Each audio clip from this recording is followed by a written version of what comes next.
So a couple of days ago, we read in the Bible in a year from Isaiah 45.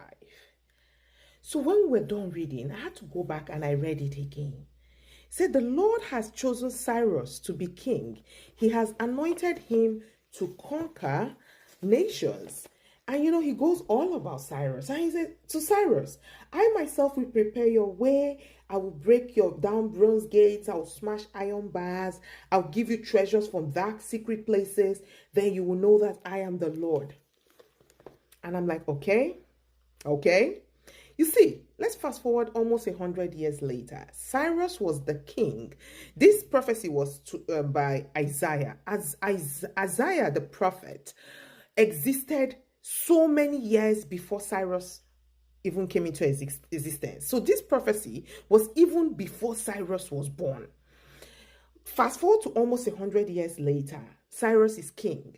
Cyrus is the king who released the Israelites and told them, go back to your land. He even gave them good stuff. Hey, go rebuild your city. He gave them the stuff Nebuchadnezzar took, all those gold and all those stuff. Hey, go back and build your city. And it was just as the prophecy that Cyrus would tell them to go back to their place from exile.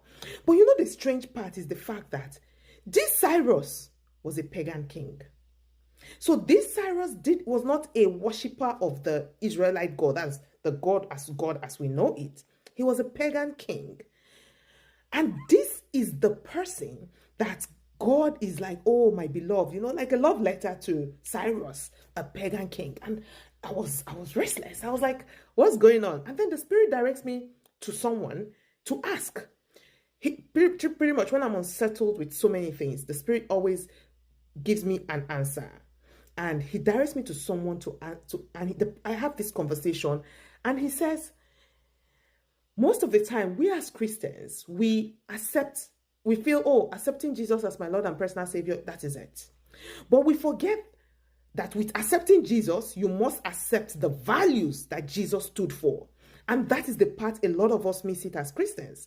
And he says, we cannot say, we do not know if Cyrus already exemplified those Jesus-like values that endeared him so much to the heart of God that he had to be prophesied about even before he was born.